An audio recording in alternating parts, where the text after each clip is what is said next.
विश्व इज्तिमा 2025।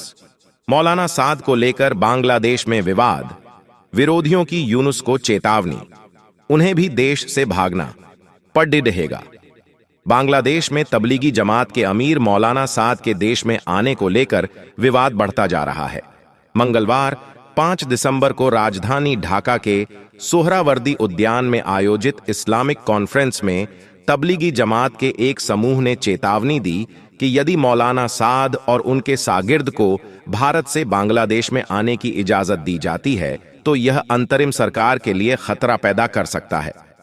बांग्लादेश नेजाम इस्लाम पार्टी के केंद्रीय संयुक्त महासचिव मौलाना अजीजुल हक इस्लामाबादी ने कहा कि साद और उनके अनुयायी आगामी विश्व इज्तिमा में अराजकता फैलाने की साजिश कर रहे हैं।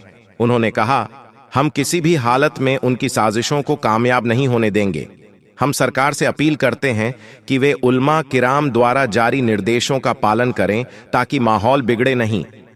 मौलाना अजीजुल हक ने सरकार को चेतावनी देते हुए कहा, अगर मौलाना साद को अनुमति दी गई तो हमें यह साफ रूप से कहना होगा कि सरकार को देश छोड़ना पड़ सकता है।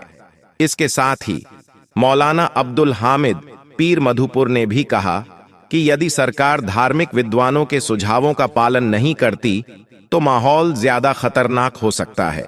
उन्होंने सरकार से अपील की कि वह धार्मिक नेताओं के साथ मशवरा करे और उनके निर्देशों का पालन करे, वरना पिछली सरकार की तरह उसे भी बांग्लादेश छोड़ना पड़ सकता है। इस बीच बांग्लादेश सरकार ने 2025 में होने वाले विश्व इज्तिमा के आयोजन को लेकर निर्णय लिया है।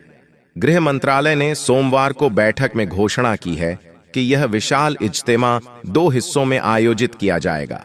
पहला हिस्सा 31 जनवरी से 2 फरवरी तक ढाका के टोंगी स्थित तुराग नदी के किनारे आयोजित किया जाएगा, जबकि दूसरा हिस्सा 7 से 9 फरवरी तक होगा। गृह मंत्रालय के सलाहकार मोहम्मद जहांगीर आलम चौधरी ने बताया कि इस बैठक में केवल एक समूह ने भाग लिया, जो मौलाना साद के नेतृत्व में कार्यरत था। उन्होंने कहा कि दूसरे समूह के साथ चर्चा बाद में की जाएगी।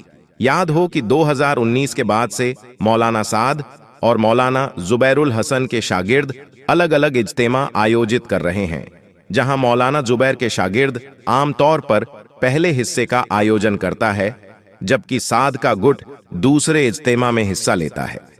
कुछ लोगों का कहना है कि इस बार मौलाना साद साहब के शागिर्दों ने पहले हिस्से में भाग लेने की कोशिश की है, जबकि मौलाना जुबैर हवन समूह की उपेक्षा को लेकर तनाव पैदा हो गया है।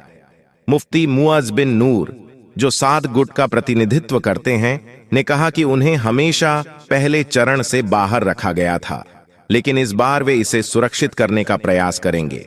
इस बैठक में हिस्सा नहीं लेने वाले मौलाना जुबैर हसन समूह के प्रतिनिधियों का कहना है कि वे विदेश में हैं और उनकी वापसी के बाद सरकार से चर्चा की जाएगी।